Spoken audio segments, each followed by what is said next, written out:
Hola, ¿cómo están? Nuevamente en Panorama Económico por TLV1, Toda la Verdad Primero. En esta nueva emisión nos vamos a meter en temas que tienen que ver con la geopolítica.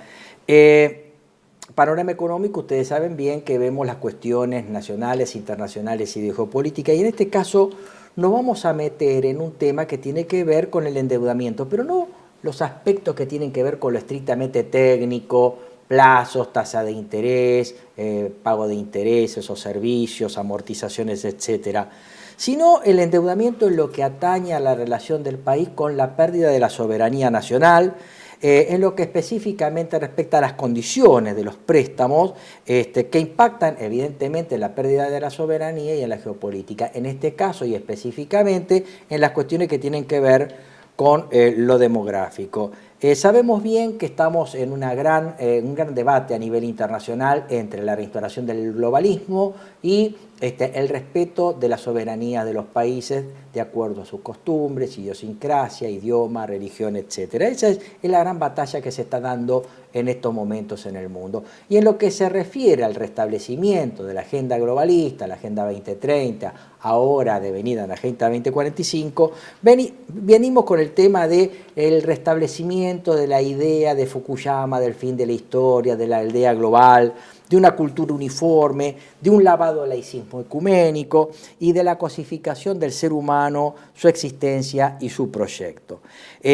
Un Estado en retirada en sus funciones esenciales, en donde el Estado sí se preocupa en el establecimiento a pie juntillas de esta agenda global y una economía que ya no está al servicio del ser humano, máxima creación de Dios.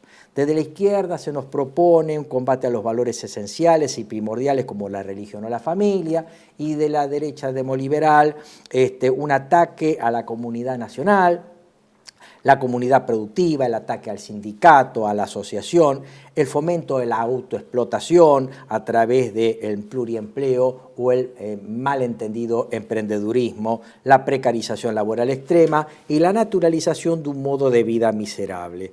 Y obviamente esto no está ajeno a lo que es el control demográfico, en donde en estas agendas globalistas contribuyen por un lado el desempleo, la caída de los ingresos, la falta de asistencia del Estado en cuanto a temas de salud, educación, medicamento, el no cumplimiento de prestaciones básicas y obviamente el relativismo que llega hasta la no apreciación de la vida humana, con temáticas que ya han sido establecidas en muchos países, en nuestro país hace relativamente poco, como la idea de que los padres puedan matar a sus hijos con el aborto o los hijos puedan matar a sus padres a través de la eutanasia.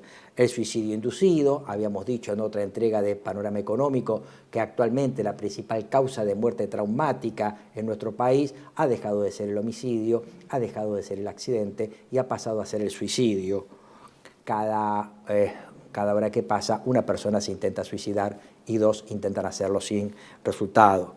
Y obviamente contribuye a esta caída, a esta especie de apagón demográfico, el fomento de familias monoparentales o no reproductivas y el mascotismo, ¿no es cierto? La idea de que es más económico tener una mascota en casa que la creación de una familia, ¿no es cierto? Y obviamente, en muchos casos, los países se muestran muy permeables, como en nuestro caso, en donde las administraciones han dejado de ser administraciones, como me decía o me sugería el otro día un colega, el doctor Montenegro, que decía, no es administración Milei, sino ya son protectorados. Y estos protectorados se encuentran subordinados a este tipo de agenda, ¿no es cierto? Por lo tanto, y ya yendo al tema de endeudamiento, más allá de que podemos remitir cuestiones técnicas a lo expresado en una anterior emisión de Panorama Económico cuando nos visitó Héctor Giuliano, se crea una especie de círculo vicioso de un endeudamiento perpetuo, continuo, impagable. Esta deuda lleva a un nuevo crédito, el nuevo crédito lleva a condiciones y a una pérdida de soberanía. Y sobre este tema nos acompaña Guadalupe Batallán, investigadores de En la Mira, y quien ha publicado en este mes de abril del año del Señor 2026 un interesante trabajo de investigación, un libro que se llama El otro gobernante. Subtítulo: 212 casos de financiamiento, condicionalidad e intervención del Banco Mundial en políticas demográficas, periodo 1970-2025. Está auspiciado, entiendo yo, por Radio TV AN24, un saludo a la gente amiga de Radio TV AN24, Familia Ecuador y el ISHRI, el International Solidarity and Human Rights Institute. Nos acompaña Guadalupe Batallán. Bienvenida a Panorama Económico y contale a la gente quién sos, a qué te dedicás, antes de comenzar a preguntarte sobre tu muy buena obra. Bueno, primero que nada, muchas gracias por la invitación y por interesarte en la investigación, que me parece que yo la hice porque me pareció muy valiosa y me encanta que el resto también encuentren ese valor. Bueno, yo soy Guadalupe, tengo 27 años, soy de acá, de Argentina. Publiqué 4 libros en el pasado sobre aborto, eutanasia y comercio sexual, es decir, pornografía y prostitución, más o menos sí. Con el mismo enfoque, ¿no?, de respeto de la dignidad humana a todos ellos.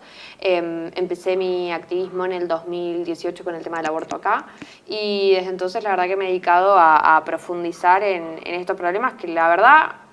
salvo el aborto, que creo que fue como el más polémico en su momento, el resto son cosas que están, que son tal vez de un análisis político un poco más profundo y que la verdad que con no sé, el devenir electoral, con la agenda tan inmediata, muchas veces no nos paramos a profundizar a menos de que el tema empiece a quemar. A mí con el tema del aborto en Argentina me quedó muy claro que nuestro gran y principal problema es que arrancamos a desarrollar las problemáticas cuando el tema ya estaba tocando la puerta, ¿no? Entonces, todo mi trabajo en estos años ha ido en ese sentido, ¿no?, en tratar de llegar un poquito antes. Porque a pesar de que llegamos tarde al tema del aborto, tuvimos muchas posibilidades y sabemos que en definitiva ese debate terrible del 2020 fue absolutamente... Fue muy amañado y fue una minoría circunstancial. Sí, y estuvo absolutamente intervenido, ¿no? Absolutamente. O sea, si se hubiera hecho lo que la Argentina quería, el resultado hubiera sido otro. Si hubiera opinado la Argentina toda y profunda, sin duda estaríamos... Y si los representantes hubieran efectivamente representado al soberano, exactamente. ¿no? Pero... yo te quiero hacer una interrupción. Antes de cámara, yo hacia Guadalupe le manifesté mi reconocimiento porque consideré en su momento, y sigo considerando, que es una de las personas más esclarecidas, más transparentes en esta temática de la lucha a favor de la vida. Se lo he dicho personalmente porque actualmente hay mucho oportunista que aboga en favor del derecho a la vida y más que abogados por la vida son abogados por la viuda, porque en realidad son otra cosa más que colectora de la libertad avanza. Hay que reconocerlo. Y me parece que Guadalupe hizo un gran trabajo en su momento que nos pegó duro a todos los argentinos porque estamos en un verdadero apagón demográfico, ha caído la tasa de fecundidad, más allá de estos temas que hemos mencionado en la presentación del programa, y lo que estamos hablando de que la economía está generando una suerte de desaparición económica de los argentinos, a través de estos institutos, entre ellos el aborto, está generando la desaparición de los argentinos, porque el país está muriendo porque no hay reproducción, no hay familia y obviamente no van a haber más argentinos en algún momento. O sea, el país va a quedar disminuido en una gran planicie, grandes emiratos con el carbonato de litio, con el petróleo, con el carbón, con el cobre, etcétera, y un país casi vacío y los pocos argentinos que queden con un plan de vida prácticamente frustrado que van a tener que ir al exterior con la doble o triple ciudadanía a buscar trabajos en el exterior, se transformarán en transhumantes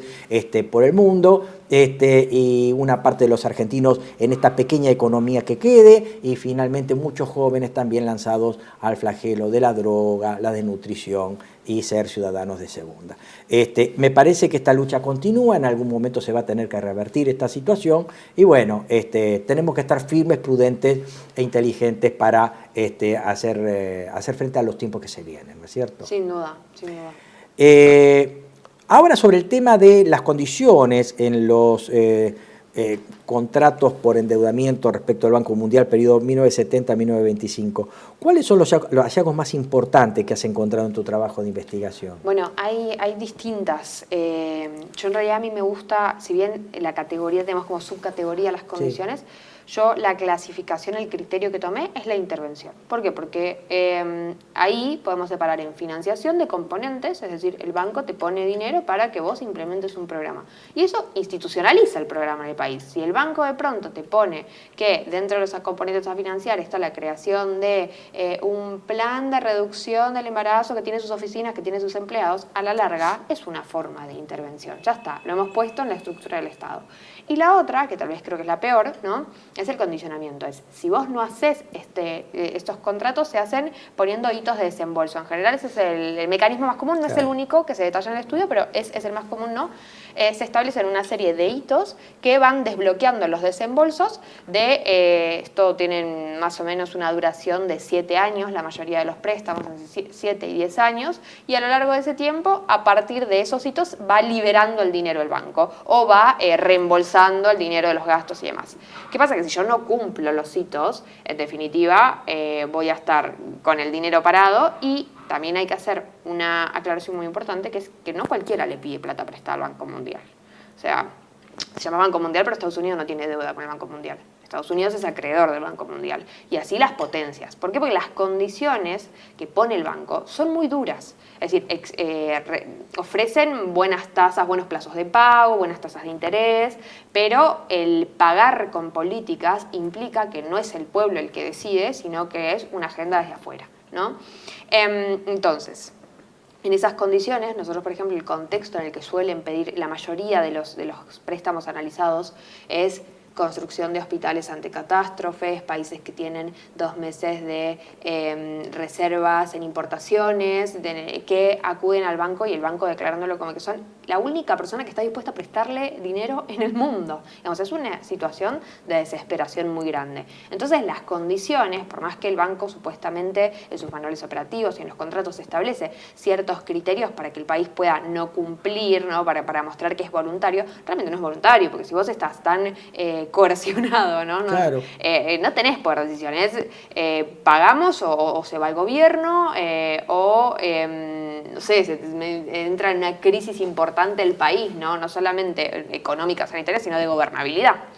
Hay que recordar que el antecedente del Banco Mundial es el BIRF, el Banco Internacional de Reconstrucción y Fomento, que había sido una entidad creada en el marco de los acuerdos de Bretton Woods, casi terminando la Segunda Guerra Mundial en 1944, y que tenía como primordial objetivo la reconstrucción de la infraestructura de los países que participaron en la guerra, y después se amplió hacia las políticas de desarrollo de los países del tercer mundo, ¿no es cierto? Sí. Mejora de infraestructura, puentes, caminos, carreteras, mejora de la administración pública, de su sistema de tributación, etcétera. Pero últimamente ha devenido a esto, ¿no es cierto? Sí, de hecho el BIRF no dejó de existir. Lo que pasa es que el Banco Mundial es un grupo que tiene 5 entidades. Una de ellas es el BIRF, que sigue siendo la más grande. Hoy Estados Unidos es el principal accionista y uno de los principales donantes del BIRF. Después tenemos la IDA, ¿no? O sea, hay otras que participan dependiendo un poco del tipo de programa que se quiera llevar.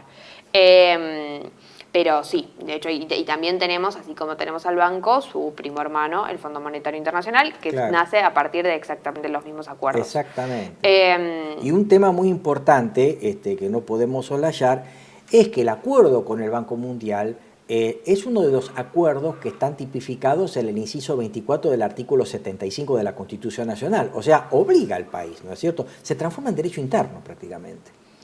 El problema, digamos, ahí es numeroso. Primero porque sabemos, ¿no?, en el plano del marco internacional, lo que va a ser ley para cada uno de estos préstamos va a ser lo que diga el contrato, ¿no? Entonces, formulario. O sea que el Congreso se transforma en una mera escribanía. ¿No es bueno, cierto? En teoría el Congreso, o por lo menos la parte, tendría que haber esto es algo muy interesante, que es un cambio que hizo el Banco Mundial en el 2017 sobre las condiciones que exige para validar un préstamo. Ellos antes del 2017 pedían que el país ratificara que no hay, a partir de los abogados, podríamos decir, del país, puede ser un ministro de Justicia, un fiscal, no como funcionarios dentro del Estado, que ellos ratificaran que nada de lo que se estaba prometiendo o comprometiendo en el préstamo iba en contra del derecho interno del país. A partir del 2017, y según dicen los manuales del banco, o sea, no es me lo estoy inventando, tiene que ver con la interpretación, decían que esto hacía que el proceso de aprobación del crédito fuera muy largo. Entonces lo que hicieron fue cambiar esa, digamos, ese documento firmado por este tipo de personas por algo que se llama representación y garantía. La representación y garantía es como una especie de buena fe del Poder Ejecutivo que dice nosotros estamos cumpliendo con esto, cumple, ¿no? Y va en consonancia con la ley. Y el banco no verifica que eso sea así. Si después eso, por ejemplo, se hiciera público, porque el Poder Legislativo, por ponerte un ejemplo, se entera y dice, nosotros no estamos de acuerdo con esto porque esto no cumple con, o mismo el Poder Judicial dentro del país, no cumple, esto está en contra del ordenamiento, pero no me lo puedes exigir, por ejemplo, pagar abortos en un país donde es ilegal. Bueno, si eso se hace público, entonces el banco determina que el país mintió de mala fe y entonces le puede aplicar alguno de los castigos, ¿no?, que hay para este tipo de situaciones que van desde la aceleración de la deuda, cancelación de fondos, ¿no? O sea, hay un panorama que en general los países no pueden afrontar. Entonces, ni siquiera es que las irregularidades no ocurran, sino que las irregularidades no salgan a la luz. Porque después, ¿qué terminaría pasando? Sí, dentro del Poder Judicial, dentro del Poder Legislativo se dieran cuenta de esto y viene alguien y dice, mira que si no tenemos que pagar todo y no podemos pagar todo en este momento. Entonces, o sea que este tipo de procedimiento directamente soslaya el poder jurisdiccional del país, porque directamente la Corte no hay estaría forma de reclamar. incapacitada de declarar inconstitucional el tratado, porque en realidad es una especie de corrimiento de la soberanía a través de este organismo multilateral de crédito. Y además cuando uno ve mecanismos como representación y garantía, ¿dónde quedó la buena fe? O sea, la Convención de Viena que regula... Iba a eso precisamente, claro. Es bastante flexible, ¿no? En cuanto a, si ustedes decidieron esto, las partes decidieron esto, arréglense ustedes. No es un poco la filosofía de la Convención. No tiene ahí como decir, bueno, puede haber desigualdad a la hora de negociar. Sí. Ahora, sí hace hincapié la Convención en que tiene que ser de buena fe. Yo veo la representación y garantía y veo mala fe por todas partes, porque encima el foco no está puesto en que las irregularidades no ocurran, está puesto en que las irregularidades no sean visibles, no se reclamen. ¿Por qué querés vos que este tipo de acuerdos, cuando se suscriben, no toman notoriedad pública a través de la oposición en el Congreso, los medios periodísticos?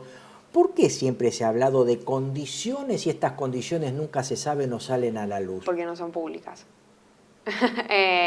¿Pero se le prohíbe al Ejecutivo hacer públicas este tipo de condiciones? No, el Ejecutivo tendría que hacer públicas estas porque condiciones. Forman parte de los actos de gobierno y deben ser públicos. Vos fijate que, por ejemplo, si yo hiciera un pedido de información pública, el gobierno tendría la obligación de darme esta información. Lo que pasa es que no hay ningún tipo de página o web de transparencia. Por ejemplo, Milei, en lo que va de su mandato, pidió 8 créditos al Banco Mundial.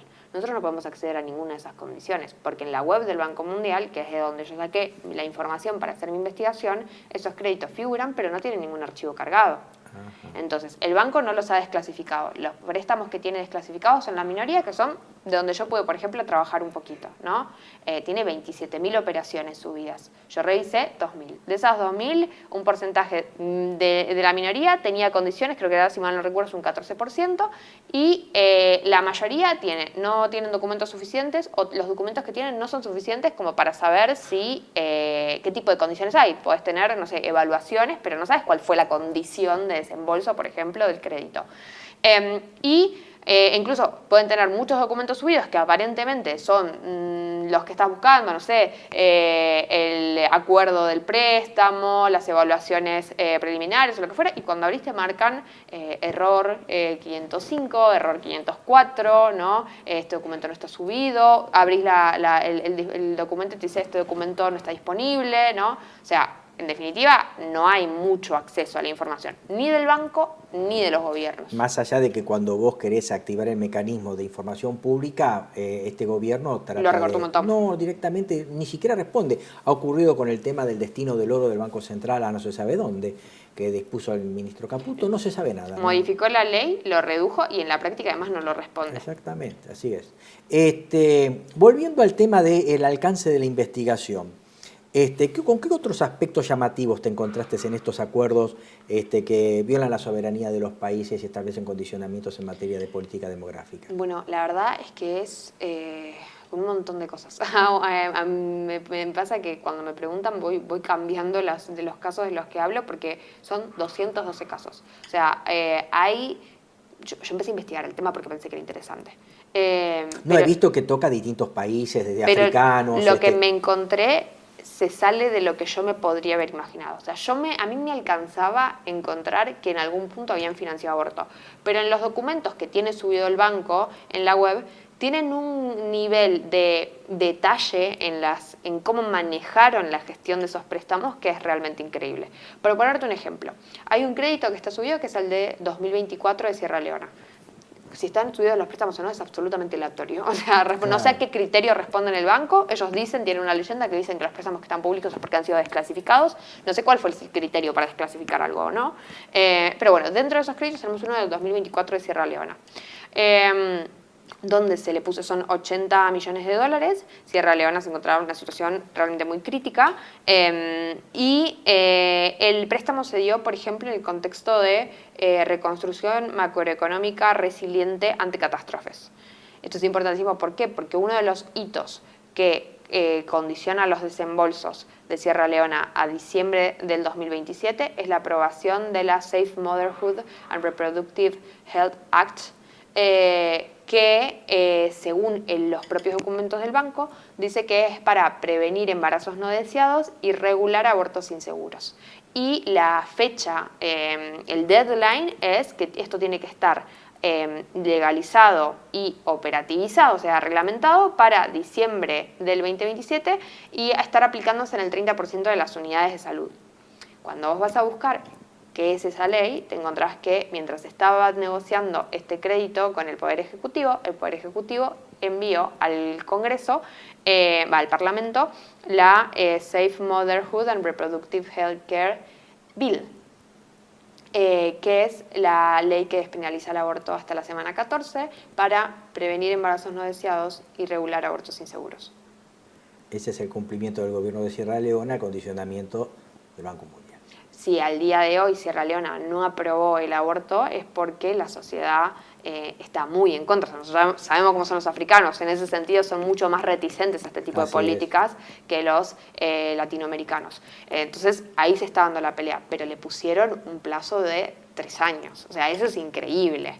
Y, por ejemplo, es algo que yo no pensé que me fuera en contra. Yo pensé que íbamos a hablar de cosas en el pasado, que no íbamos a tener tanta llegada a... Claro, por ahí más laxa, porque uno podría llegar a pensar, bueno, el trabajo por ahí más sucio, directo, operativo, las hacen la ONG, por ejemplo, ¿no es cierto? Que también, sí.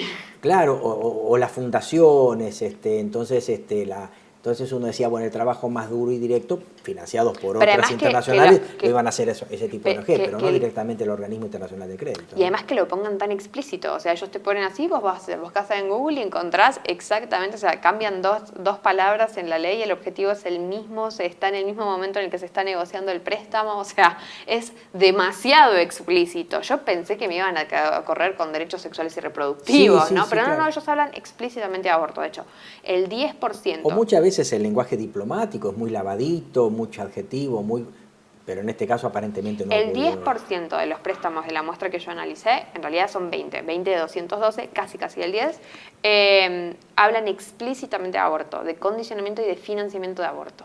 Después tenemos un gran porcentaje que habla de salud sexual y reproductiva, que sabemos por la jerga internacional y por los documentos del banco, que el más elevado estándar de servicios sexuales y reproductivos incluye aborto. Entonces, ¿qué es lo que hicimos en la investigación?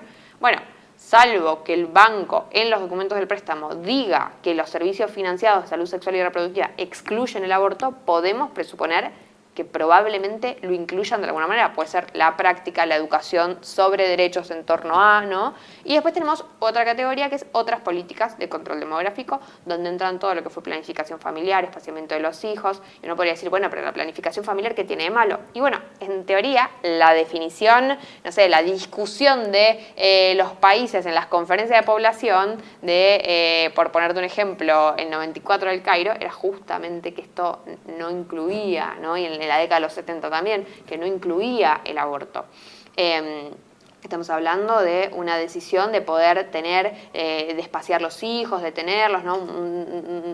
En ese sentido, incluso no solamente no estamos hablando de abortos, sino que no necesariamente incluye la distribución masiva de anticonceptivos. Y eso es una discusión importante que se dio en el plano internacional en su momento. Ahora bien, ¿qué encontramos? Que el banco, como esto va desde la década de los 70, agarrándose de la planificación familiar, introdujo la distribución masiva de anticonceptivos en países que tenían resistencia social.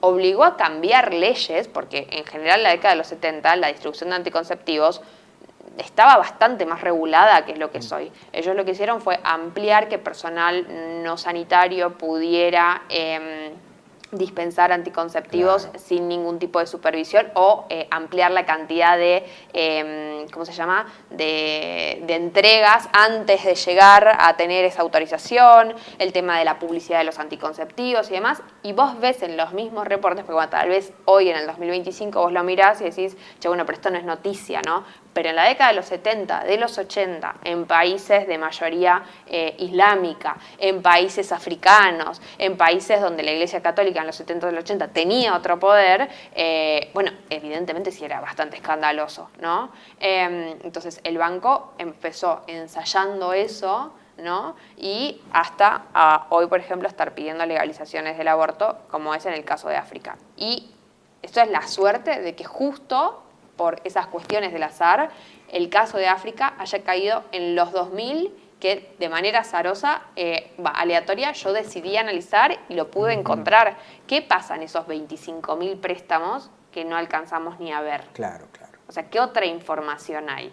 Tenemos derecho a saber. Entonces, más que nada, digo, podemos contar un montón de casos que nos tienen que alertar sin duda de qué es lo que se está prometiendo. Pero acá hay una deuda muy grande de transparencia, ¿no? Y eso es, creo que a nivel ciudadano, es lo que nos tiene que quedar claro. Estamos súper acostumbrados nosotros en la Argentina a ver noticias no sé, Caputo se está yendo ahora a negociar con el Fondo Monetario un desembolso de tanta plata. Milei pidió otro préstamo al banco. Bueno, pero ni siquiera sabemos por qué se dio el préstamo, cuáles son las condiciones. En ninguna de las noticias lo dice. Y cuando vos evidentemente vas a revisar las páginas tampoco hay, ¿no? Pero digo, en la cabeza del ciudadano no entra la posibilidad de que en ese préstamo se estén prometiendo cosas concretas y que muchas veces los gobiernos ni siquiera tienen capacidad de ofrecer, ¿no? Por ejemplo, en el caso...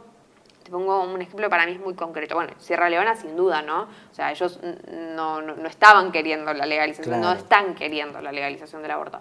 Pero Milei asume al gobierno con la promesa de que va a ilegalizar el aborto. Y el que no cree que vaya a buscar los videos, ¿no? Porque después aparecen, no, que si lo No, de prometió, hecho que decía que él era pro vida, más allá de algunas opiniones de algunos referentes de la Libertad Avanza, muchos de ellos eran abortistas. Ayn Rand era una militante también a favor del aborto. Él dijo que era pro vida. Lo que pasa es que él prometía que iba a terminar con esto. Y los videos están, ¿no? De él diciendo, esto es una promesa de campaña. Lo cual Guadalupe contradecía con la idea de que los niños podían vender sin comprarse, los órganos también. Entonces, si a un niño lo puedo comprar y vender y a un órgano también, evidentemente el tema del aborto...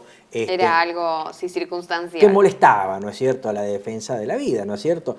Pero más allá, por ejemplo, el decreto 70/23, por ejemplo, establece una gran cantidad de mecanismos de regulación, permite que una farmacia se transforme en clínica. en una clínica odontológica, en una clínica de estética o en una clínica abortiva también. O sea que el decreto 70/23 en realidad amplió el margen regulatorio, en donde ya, por ejemplo, un aborto no se hace en una clínica, puede ser en una farmacia, si está habilitada a tal efecto, producto de esas políticas de regulación que estableció este decreto, ¿no es cierto? Y nada más hizo, ¿no es cierto? Sí, para mí tiene un problema ahí de coherencia entre todas las políticas que él lleva, porque para mí, yo me pongo del lado del eslogan que decían las feministas en su momento, él no es pro vida, es antiaborto.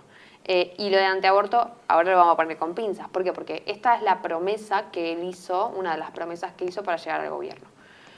¿Cuál es la realidad con la que se habrá encontrado Milei cuando llegó al gobierno? Bueno, que en el 2023 Alberto Fernández había pedido un préstamo para sostener el 17% del Plan Nacional de Salud por $300 millones. Este préstamo, dentro de los ítems financiados, tiene la interrupción legal del embarazo, que en ese momento, lógicamente, era legal, ¿no? Ahora, como esto no es un condicionante, Milei, si quisiera, podría dejar de financiar eso. Y si Milei hubiera dejado de financiar efectivamente las prácticas de aborto, aún de una forma dramática, ¿no? Realmente un deshacerse totalmente de este tema, los reportes del banco, que sí están subidos de evaluación a lo largo del tiempo, que de hecho registran el cambio de gobierno de Alberto Fernández a Milei, tendrían que haber tenido algún tipo de descripción, ¿no? de visto malo, ¿no? Con respecto a lo que Milei estaba haciendo. Está bien, no te va a bloquear desembolsos de ese préstamo. Pero, ¿qué pasa? Que si vos tenés una mala evaluación del banco, lo más probable es que el banco no quiera prestarte dinero después. Y Milei, desde que asumió, pidió 8 préstamos solamente al Banco Mundial. ¿Esto puede ser imaginación mía? No, no es imaginación mía. Estos son lo que está documentado en el banco. Bueno, Lupe, pero estabas hablando de si Milei hubiera querido y si el banco hubiera hecho. El banco ya lo hizo en otros momentos. De hecho, en la década de los 90, mientras Menem era presidente, tomó un préstamo donde el banco le pide a Menem que... yo no soy menemista, ¿no? Pero digo, el banco le pide a Menem que financie componentes de planificación familiar. Y él no quiere, no lo hace, y en las evaluaciones del banco dice que no se pudieron llevar a cabo todos los componentes, el programa exitosamente de planificación familiar, porque los ideales pro vida, los valores pro vida de la gestión no lo permitieron. Claro. Digo, el banco cuando se quiere quejar en sus evaluaciones, se queja. Y sin embargo, con Milei no, le ha dado 8 créditos, en diciembre del año pasado sacó un comunicado diciendo que durante 2026 le van a prestar todavía más dinero, hace 2 semanas salió la evaluación del Banco Mundial diciendo que es el único país que crece y que están súper contentos con la gestión de Milei. Entonces digo, Milei no puede de eso, o sea, en el caso puntual de Milei por la situación de la Argentina, él está atadísimo de manos. ¿Por qué? Porque incumplir con el banco quiere decir dejar de pedir crédito. Esto es un argumento muy importante porque muchos sectores pro vida que apoyan a la Libertad Avanza o actualmente hacen de colectora de la Libertad Avanza, dice, si bien es cierto que el gobierno no puede ir atrás con la legislación porque, dice ellos, éramos minoría, ahora no lo son tanto, no ha tenido el gobierno ningún problema para pasar ninguna ley, ¿viste? Por eso es lo que uno le dice, mirá que pasó la ley de base, el decreto 70/23, la reforma laboral, la reforma impositiva. Está pasando la ley de glaciares. La ley de glaciares está circulando un proyecto de modificación de la ley penal en donde baja la punibilidad a menores, o sea, ahí también podría haber metido el tema de la derogación de las leyes abortivas, sin embargo no lo ha hecho, o sea, pudiéndolo haber hecho no lo hizo. Entonces algunos dicen, bueno, primero éramos una minoría, ahora no lo son tanto, sin embargo toda esta batería de leyes pasaron, y sin embargo dicen, no, pero generó el impedimento para que los abortos, por ejemplo, no avancen, ¿no es cierto? Sin embargo, esto sería una especie de mentira todo eso. Yo no sé qué impedimento se está poniendo, porque es cierto que están las denuncias de Amnistía Internacional, por ponerte un ejemplo, de que el gobierno no está asegurando la cantidad de medicamentos. Sí, bueno, pero tampoco se lo está asegurando al PAMI, tampoco se lo está asegurando a los pacientes oncológicos. Eso es un recorte en salud, no es una cuestión con respecto al tema del aborto. Pero Guadalupe, vos coincidirás conmigo que aquella persona que es provida en todo sentido, no respecto de la persona por nacer. La vida es un proyecto de vida, por lo tanto, cuando uno es provida, defiende la vida del niño, pero también un proyecto del niño. La ley 23849, cuando establece la reserva al Tratado sobre los Derechos del Niño, define por niño a una persona desde su concepción hasta los 18 años. Es una ley en la Constitución, es artículo 75, inciso 22 de la Constitución e inciso 23. Sin embargo, y a pesar de todo esto, que no ha llegado en ningún caso a la Corte, nos encontramos como una especie de quietud y parálisis en el análisis, ¿no es cierto? En donde vemos que esto no avanza, por lo tanto, si no avanza, ya sea por acción o por omisión, forma parte del problema también, ¿no? Sin duda, y además, agreguemos, digo, no solamente tenemos el recorte a nivel medicamentos, sino que bajo el gobierno de Milei es que se dio la multa a la Clínica Santa Isabel de Omint de casi $5.000 por no dispensar abortos. Y eso lo firmó un funcionario de Milei, no lo firmó un funcionario del kirchnerismo. Entonces, no nos hagamos, digo, como a la Santa Isabel me parece que no sé si estará tan de acuerdo en que Milei es pro vida, porque digo, vos podés después decir, no, bueno, es que él no tiene control y no sé qué. Sí, bueno, pero son el tipo de cosas a las que le tenés que prestar atención. Porque si vos no tenés control sobre tus funcionarios, ¿a quién pusiste? Es cierto que tiene una interna muy grande, pero si mal no recuerdo, creo que Blanco, tiene un apellido compuesto, este hombre, pero el subsecretario es un tipo de Milei. Entonces, después ahí la gente lo puede buscar bien por internet. Pero más allá de eso, si yo soy titular del Ejecutivo, existe una relación de orden-obediencia que debe cumplirse. Para eso son ministros. Los secretarios forman parte de una estructura burocrática vertical. Los subsecretarios, los secretarios, al igual que los ministros, son puestos políticos. No son de los remanentes absolutamente administrativos o técnicos que quedan dentro de las oficinas de los estados. Cuando un gobierno asume, cambia. Los directivos, los secretarios, subsecretarios, ministros y directores demás. Nacionales, etc. Del mismo modo, en su momento Macri decía, yo soy pro vida, pero a través de su ministro de Salud, Rubinstein, promovió el primer debate sobre la ley de aborto. Ahí sería interesantísimo poder analizar las condiciones del entonces préstamo del Fondo Monetario Internacional, que fue una de las cosas que dijo el padre Pepe Di Paola en su momento en el Congreso, y no pudimos tener ningún tipo de verificación porque las condiciones del fondo no son públicas, claro. Ninguna. Y obviamente después tenemos, a partir de este préstamo de Alberto Fernández, la promoción de la legislación abortiva, y obviamente lo que ya conocemos, lo que lamentablemente todos conocemos y es actualmente hecho consumado, ¿no es cierto? Sin duda. Un tema que me quedó pendiente para preguntarte es, estas políticas que vos has visto en tu trabajo de investigación entre 1970 y 1925, ¿tienen un estándar en común para todos los países o se diferencia de acuerdo a los países según su continente? ¿O es una receta que permanentemente de un modo estandarizado se aplica a todos los países? Conceptual, no, la receta del plan es siempre el mismo. O sea, la excusa de ellos es, mejor dicho, va cambiando, hay un concepto que permanece, pero la retórica va cambiando. En los 70 ellos establecían sin ningún tipo de problema metas demográficas y decían que era para la reducción poblacional. Sin ningún tipo, era el contexto de los 70, en ese momento esas cosas se hacían de esa manera. En torno a los 90 la retórica empieza a cambiar, estamos hablando del Cairo, aparecen los derechos sexuales y reproductivos, y además también empiezan a ver un poco el fracaso de la persecución retórica de metas demográficas concretas. De hecho hay un caso muy interesante que es, en la década de los 90, un préstamo que se le da a Ruanda en ese momento, o sea, ellos... justo a mí en mi muestra me tocaron muchos préstamos de Ruanda en ese momento. Tenemos préstamos del 89, 84, ¿no? O sea, tengo un poco bastante de la previa, ¿no?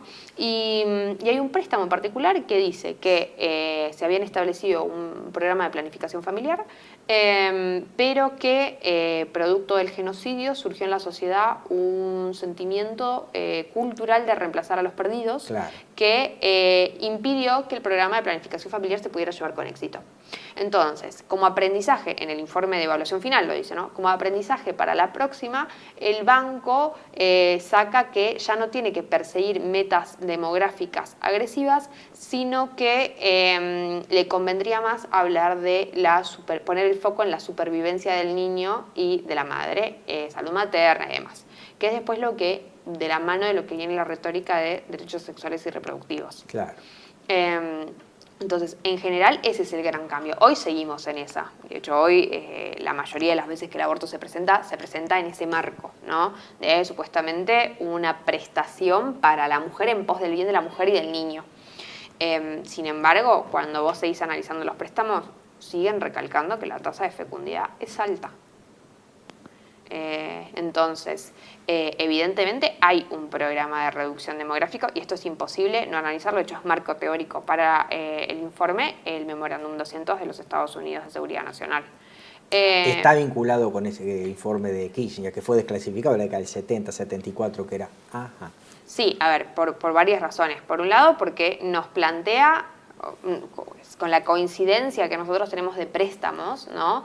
Vemos cómo el banco comulga perfectamente con esa agenda que preveía Estados Unidos en ese momento para el resto del mundo. Que no quiere decir necesariamente, ahí ya lo dejo a opinión de la audiencia, ¿no? Si es la agenda que persigue hoy puntualmente Estados Unidos. Pero es cierto que las potencias también influyen sobre estos organismos. Es que financian a los organismos. Y es muy interesante porque el informe Kissinger lo que planteaba en ese momento era que Estados Unidos, para intervenir en la política demográfica de los países, para la gente que no lo conoce, que seguramente será la mayoría, porque estamos más o menos en el medio, nos conocemos, ¿no? Pero contalo por ahí a la gente que por ahí pincha el programa y quiere ver y no conoce el tema. El informe Kissinger lo que plantea es que los recursos naturales de una serie de países, son 8 o 9 países, India, México y demás, ¿no? Son fundamentales para los Estados Unidos. Este informe se hizo extensivo no solamente a esos 8 o 9 países de los cuales estoy hablando, sino con especial peso en África y en América Latina. Época de la Guerra Fría. Lo que se quería era que estos países, con una reducción de la tasa de demografía, generaran excedentes para los países centrales industriales, de alimentos, minerales, etc. Y veía como un obstáculo que la reproducción y la industrialización de estos países a través de un mercado interno quitaran esos recursos a los países centrales y eventualmente también generara cierta competencia, ¿no es cierto? Sin duda, o sea, la reserva pasaba por tener a los países desindustrializados, y para tenerlos desindustrializados había que tenerlos con baja población, claro, porque la industrialización es una consecuencia del crecimiento demográfico, independientemente de cómo ocurra ese crecimiento demográfico, ¿no? Todos estamos de acuerdo en que la sostenibilidad planetaria, la sustentabilidad planetaria es un problema. Lo que pasa es que la diferencia de las dos bibliotecas es cuánto tiempo hay hasta que ese problema estalle, ¿no? Hay gente que viene de la mano del Banco Mundial y de este tipo de agendas que plantean la reducción demográfica y también visiones muy maltusianas, ¿no? De que esto va a pasar ya y entonces las medidas que hay que tomar son artificiales, drásticas y hay que terminar con este problema ahora. Hay otro lado de la biblioteca que dice, tenemos un tiempo importante y podemos apuntar a la planificación familiar natural, claro, no a los métodos artificiales. Hay una planificación familiar natural que se da producto de que la gente estudia, de que se alargan los procesos de vida, de que la gente decide tener menos hijos. Es mucho más orgánico y no tiene que ver con invertir en marketing social para que no tengas hijos, en esterilizaciones para que no tengas hijos, ¿no? Digo, es respetuoso del proyecto de vida de esos ciudadanos. Entonces, acá nadie está diciendo no, que se vaya todo al carajo, ¿no? Sí, pero sí. Esos eran los dos modelos que en ese momento se estaban discutiendo y, de hecho, es uno de los temas centrales de la Conferencia de Población y Desarrollo de Bucarest. Y es interesantísimo el Memorándum 200 porque en ese plan lo que ellos afirman es que ya los Estados Unidos no pueden bajar esta agenda directamente de Estados Unidos hacia los países porque va a ser visto como una forma de imperialismo. Que lo que ellos tienen que hacer es usar de intermediarios a las organizaciones internacionales. ¿Por qué? Porque dan la apariencia de ser para todos y por todos, ¿no? Claro. Ahí entra, de hecho, en el informe se nombra 21 veces a la IPPF en este contexto. Claro. Pero además tiene un apartado particular donde hablan del Banco Mundial. Los acuerdos de Bretton Woods dicen que el Banco Mundial y el Fondo Monetario no pueden ser utilizados por los financistas o por los intereses de los países que formen parte de la junta directiva para hacer injerencia en la soberanía de otras naciones. Ahora, en el informe, en el Memorándum 200, Estados Unidos dice concretamente que lo que tiene que hacer Estados Unidos en ese momento es invertir fuertemente en instituciones como el Banco Mundial, y lo dice explícito varias veces, para poder a partir de ahí bajar la agenda que quiere, convirtiéndose uno de los grandes accionistas, teniendo más poder de decisión y demás. no le vamos a echar la culpa a Estados Unidos al día de hoy, no es solamente eso, ¿no? Pero digo, existen agendas y se opera de esta manera en los organismos multilaterales Claro, lo que pasa es crédito. que después de la Carta de Naciones Unidas del 45, ese poder global partía de estas agencias internacionales, detrás de la cual estaban los países que financiaban, los países centrales. Obviamente esto devino en un poder mucho más sutil, que fue las organizaciones no gubernamentales y las fundaciones. Y obviamente organizaciones que terminan financiando este tipo de organizaciones, ya sea por izquierda o por derecha. La Fundación Ford financia al CELS, pero también financia a una agrupación de tipo liberal también. La Fundación Atlas, la Fundación Ebert, estamos mencionando fundaciones de por derecha y por izquierda, que en definitiva es, como dice Salvucci, pedal por izquierda, pedal por derecha, pero la bicicleta siempre va en el mismo sentido, ¿no? Sí, tal cual, coincido. Pero bueno, nada, en este contexto, ¿no? Digo, no me acuerdo cuál era la pregunta. Inicial. No, estábamos hablando de si esto era, si esto era estándar, vos me decís sí, en los grandes lineamientos, los grandes trazos sí, y lo vinculaste con el informe 300 del año 74, en donde, bueno, estábamos en la época de la Guerra Fría, se hablaba de la necesidad de preservar los intereses de los países centrales, generando excedentes desde la periferia al centro, un poco es un enfoque de tipos previos de centro y periferia, pero en realidad era algo así, tratando de fomentar la baja tasa de fecundidad de los países periféricos, para generar esa suerte de...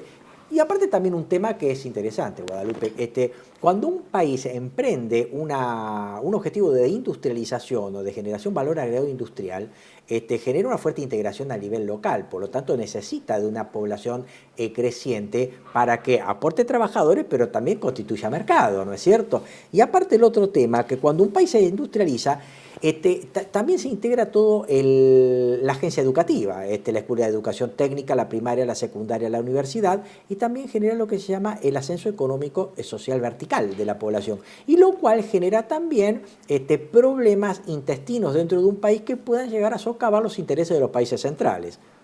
Pero además, vos fíjate, es increíble porque el nivel de detalle que manejan los préstamos y cuando uno va cruzando información, porque hay un préstamo o sea, el banco supuestamente no cree en su marco teórico, que en realidad eso es una de las cosas que también se cuestionan en el informe. Hay grupos de investigadores importantes que sostienen que la experiencia, la evidencia científica que presenta el banco para asentar sus políticas tiene un nivel de autocitación muy grande y realmente no está comprobada. Entonces el banco viene a ofrecerte una experiencia para, salir de la pobreza y entre esos te mete la reducción demográfica y realmente no está probado que esa conexión de ideas sea tan lineal como ellos la manejan. Y sin embargo, ahí va, ¿no? O sea, tenés que aplicar esta receta. Ese es el primer punto. Y el segundo es que el banco, supuestamente, no cree que el crecimiento demográfico sea algo bueno que puede ser bien utilizado. Sin embargo, hay un préstamo, como te decía, del Salvador, donde ellos dicen que tienen que reducir habla de otra cosa, no tiene nada que ver, que en ese sentido no tiene que ver con estos temas que estamos hablando, pero ellos están hablando de una serie de medidas que van a tomar para reducir la muerte materna y dicen que la reducción de la muerte materna y neonatal es un incremento en el PBI porque ese niño crece y se vuelve productivo, ¿no? Entonces, bueno, ahí sí vale. Claro. Pero cuando es apostar por la natalidad, no. Y de hecho, de los 212 casos, hay un único caso donde la tasa de fecundidad no disminuye desde que el banco se aprueba, desde que inicia el crédito hasta que termina. En todos los otros casos se mantiene o se reduce. El único caso es en el de Irán en 1973, porque Irán estaba muy mal, pide crédito y en el medio es el boom del petróleo. Claro. Irán se ve beneficiado y empieza a incumplir todas las condiciones que el banco le estaba poniendo, al punto de que el banco termina cancelando el préstamo por incumplimientos sucesivos, e Irán, que estaba en muy buena situación económica, deja de ser deudor del banco para ser acreedor. O sea, y ese es el único caso donde la tasa de fecundidad es un préstamo que dura muy poquito tiempo, porque es justo el momento del cambio. El único caso donde la tasa de fecundidad aumenta, de 212 casos. Hay algo que tiene que estar diciendo, ¿no? ¿Qué países vos ves que se encuentran más subordinados a este tipo de políticas y si encontraste países que están aislados de esta problemática o que tienen una política más autónoma. Bueno, Es medio retórica la pregunta, pero me parece interesante. en mi formularla. muestra, el grupo mayoritario es países africanos. Claro. O sea, ahí es donde fue con más virulencia. Porque, de hecho, África al día de hoy sigue teniendo tasas de fecundidad realmente muy altas, ¿no? Y vos analizás y te decían, no sé, tasa de fecundidad de 6.5. Y además es de una locura, porque yo leía eso y decía, yo no entiendo cómo un organismo te puede hacer creer que eso es un problema. O sea, el problema no es que sea de 6.5, el problema es en las condiciones en las que estás viviendo, pero eso es una oportunidad bárbara. Pero aparte hasta los economistas siempre nos han metido en la cabeza que África es un continente inviable, no un país, un continente inviable, o sea, es algo totalmente falso. Pero bueno, forma parte de esta argumentación que coadyuva este tipo de políticas, ¿no? Tal cual. Digo, tenemos principalmente países africanos. Después viene el grupo de los países latinoamericanos, Latinoamérica y el Caribe. Y después tenemos un gran grupo asiático. Yo ahora no me acuerdo exactamente los porcentajes, pero la primacía entre estos tres grupos no es tan grande. Entre Asia y África ya sí un poquito más, pero América está bastante pegado, o sea, no se imaginen una cosa muy grande. Y después hay un grupo muy, muy, muy chiquito, eso sí, de Europa del Este. Digamos, yo no encontré, por lo menos, eso puede ser completamente azar o falta de, ¿no? Pero no encontré a Oceanía en los créditos. Y obviamente no encontramos potencias. A eso iba, por eso la pregunta era retórica, precisamente son las que precisamente se encuentran sustraídas de esta problemática. Tal cual, tal cual. Y ahí volvemos a lo que decíamos al principio, no cualquiera le pide crédito al Banco Mundial, al Fondo Monetario, al BID y demás, ¿no? Eso también porque hay ahora, sobre todo con este gobierno que está tomando mucho crédito, esto de, bueno, nosotros tomamos y total, pateamos la deuda, conseguimos mejores, ¿cómo se llama?, plazos para pagar y demás, y roleamos la deuda, claro, ¿no? porque pero no es gratis. Claro, nos detenemos en los aspectos técnicos, se quita la tasa de interés, cuestiones más como que si no hubiera condiciones. Eso es lo que generalmente no aparece, como se dice ahora, visibilizado a este tema. Así que,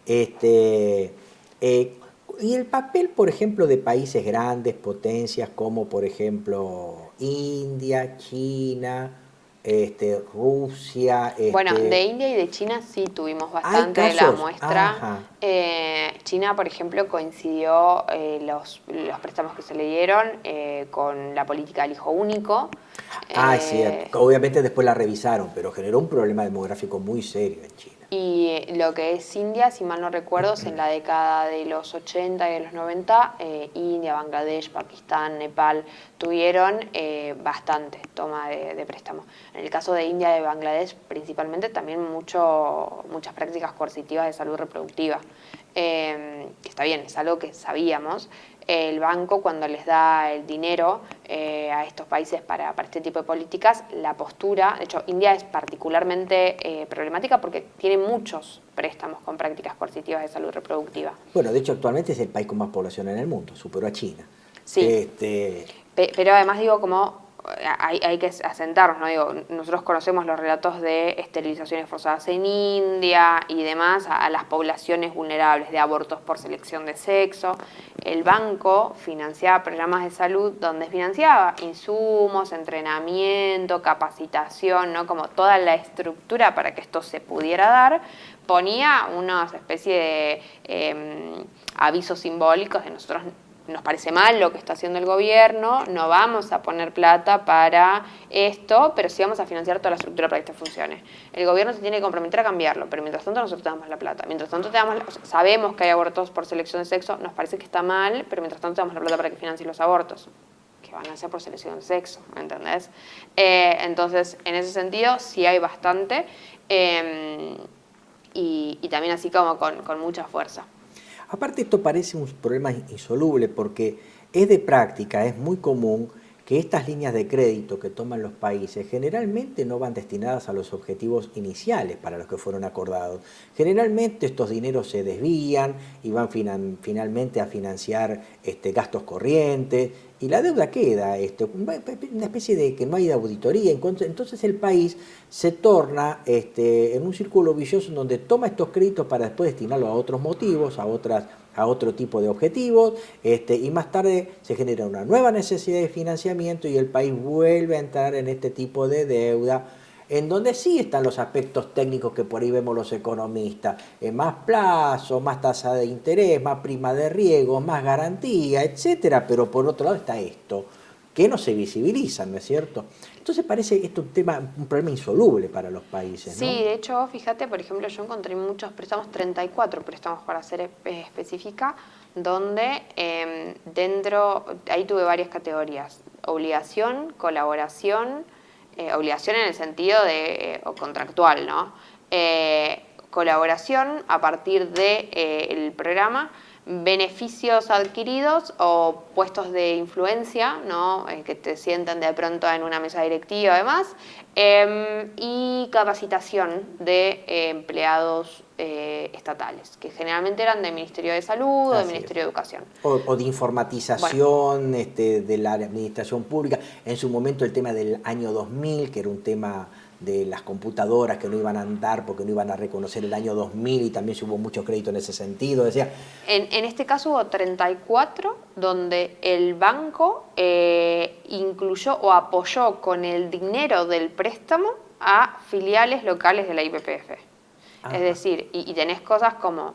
Decirle al público, ¿qué es la IPPF? Es la International Planned Parenthood Federation, que es la red de clínicas abortistas más grande de todo el mundo. Casa FUSA, Amnistía Internacional, Fundación Huésped, la Fundación Huésped, que comenzó siendo una fundación que combatía el tema, el flagelo de el SIDA. Sí. Comenzó siendo eso, ¿no es cierto? Y terminó siendo una gran promotora.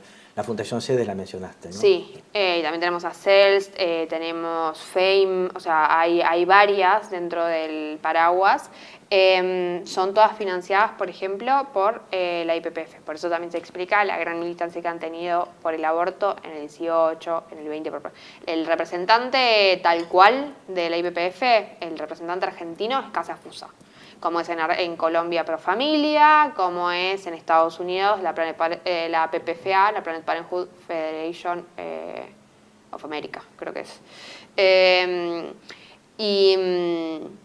Bueno, nada, tenemos ahí algunos cambiecitos de nombres, pero lo que digo es, en estos 34 préstamos, lo que el banco hizo fue, de alguna manera, que puede ser colaboración, obligación contractual, darle bienes, puesto de influencia o capacitación, apoyó el establecimiento de la IPPF en el país. ¿Y por qué esto es importante? Porque después estos son los lobistas que militan la legalización.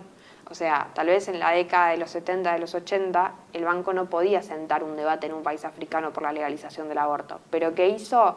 Pagar clínicas, construcción de clínicas. Fundaciones y obviamente que generan grupo de presión. Y obviamente connotar a diputados, además, senadores o políticos con dinero también. Que se pedía para hacer hospitales. Exactamente. ¿Entendés? Sí, ahí está el tema de los desvíos. O sea, termina siendo un círculo vicioso, porque en definitiva terminan... el objetivo era ese, no el préstamo en realidad. O sea, el enganche es el préstamo, la necesidad de financiamiento de un país. El objetivo es otro en realidad.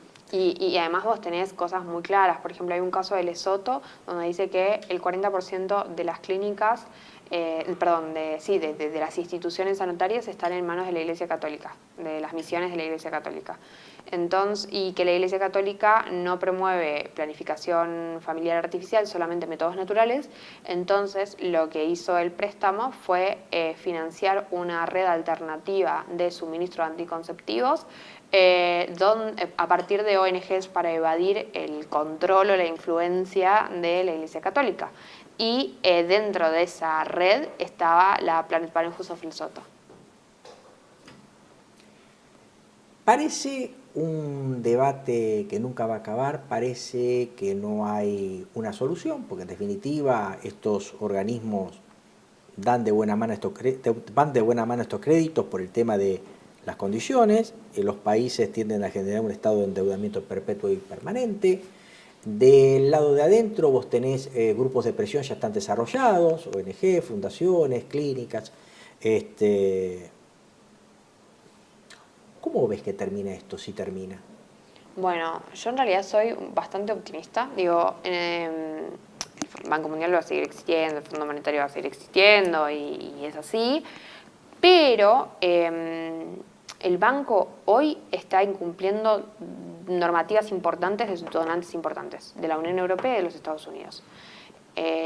vos sabés que la enmienda Helms y la política de Ciudad de México impiden, de hecho fueron particularmente ampliadas a lo que son organismos multilaterales de crédito en febrero del año pasado, impiden que con dinero de los contribuyentes estadounidenses se financie en ayuda exterior la práctica del aborto.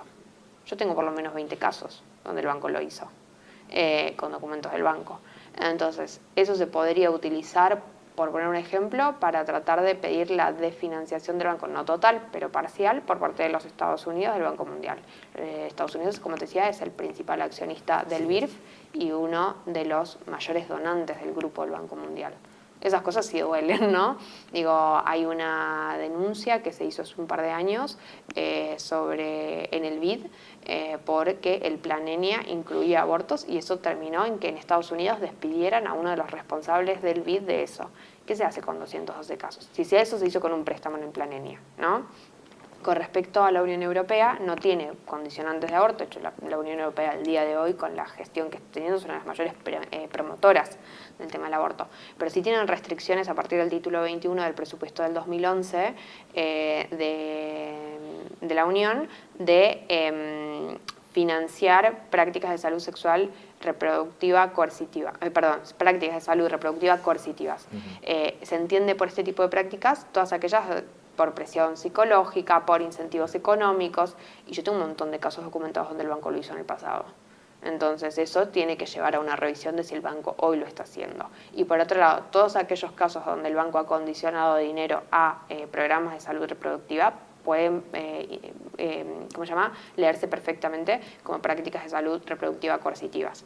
¿Por qué? Porque Sierra Leona va a estar haciendo lo impensable para legalizar el aborto y no perder 80 millones.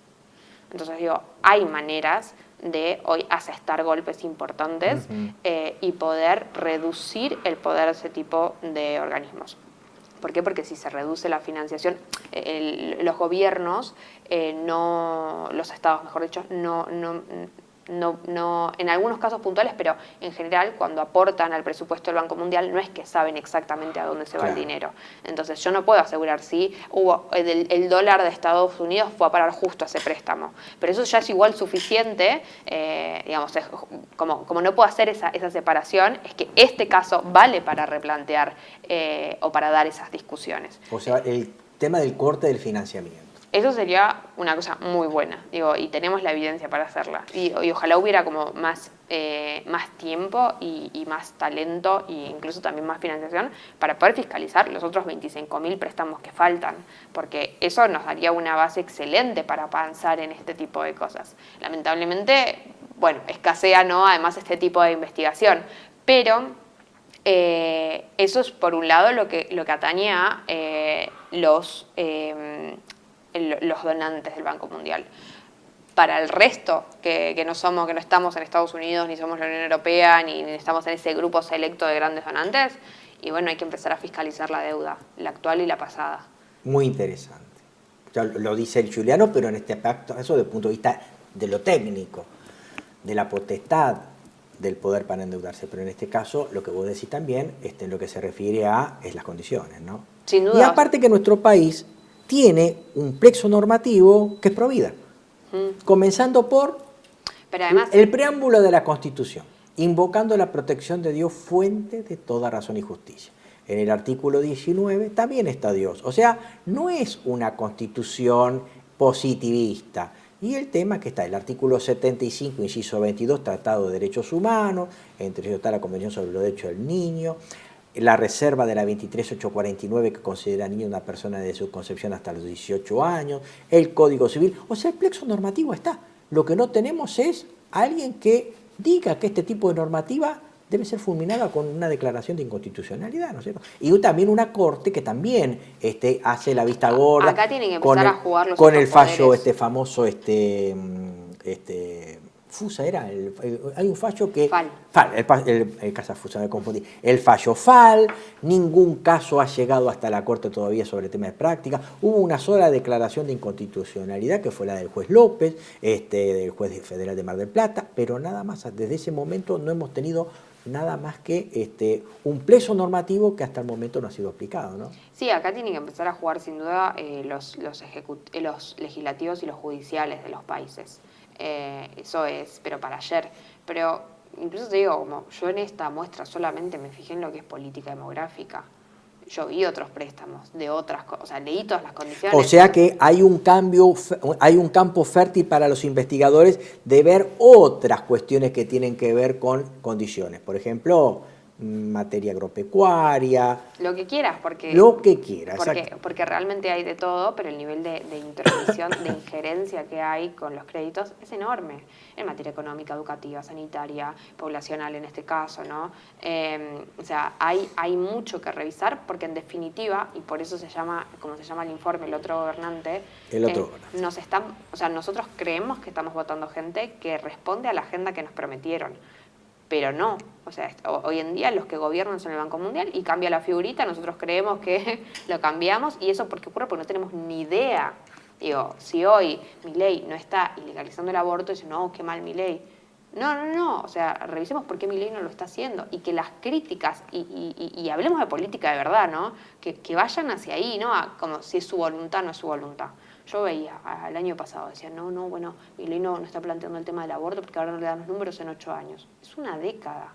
Nosotros en una década, desde el censo del 2012 hasta el censo del 2022, pasamos de estar bien en términos demográficos a estar con la tasa de fecundidad por debajo del recambio poblacional. 10 años de aborto es una política que no nos podemos permitir. Así es. Entonces, la gente a veces lo toma como, bueno, no, es que este es un tema personal para vos. Sí, obvio que está mal matar, pero y es algo que merece como compromiso. Pero si vamos a hablar de política de verdad, la política demográfica es una de las grandes, realmente, y te digo, a veces la economía yo creo que se lleva, si bien es importante, se lleva una tajada importante que le corresponde a la política demográfica. Y es uno de los temas que como en plazos electorales no es rentable, no se habla. Ahora está muy lindo, viste un montón de gente que se queja de que ya no nos da la tasa de recambio poblacional, que tiene que haber más chicos. Sí, obvio que tiene que haber más chicos, pero la política demográfica es tan integral que para que hayan más chicos tienen que cambiar muchas cosas, ¿no? Y justamente como no se quieren dar esas soluciones reales, no es el tema que se plantea en la mesa. A los organismos multilaterales de crédito hay que fiscalizarles, pero hasta el ticket más básico de una cena. Pero en ese sentido, digo, no podemos seguir teniendo esta actitud pasiva de, bueno, sí pido crédito, qué bueno, viene un alivio. No viene ningún alivio. Con los créditos del Banco Mundial no viene ningún alivio. Y las políticas pro vida siempre tienen que estar acompañadas con un proyecto de vida de la población. Sin duda. De nada sirve dar vida si no generas un proyecto, y los proyectos los da una persona que pueda trabajar, estudiar, acceder a la vivienda, a la salud, a la educación, a la previsión social. Y la política pro vida también es para los adultos mayores, para los chicos que han nacido, para la gente que quiere tener una familia y que como no les da, tiene que estar permanentemente alquilando, supliendo al nene con la mascota y ese tipo de cosas. O sea, la política pro vida no significa, siempre lo he dicho, me parece que coincidirás conmigo, simplemente que haya vida. No, vida digna, proyecto de vida y un proyecto de país que está muy lejos este país de ese proyecto que queremos. Que haya vida es un prerequisito. Exactamente, Guadalupe. Pero nada más. Exactamente. Así que bueno, muchísimas gracias, Guadalupe, brillante de lo tuyo como siempre. Calculo que no va a ser la primera vez que vas a venir acá. Estamos muy agradecidos por tu importante aporte. Y bueno, a ustedes, queridos televidentes, espero que haya sido de la utilidad de todos ustedes.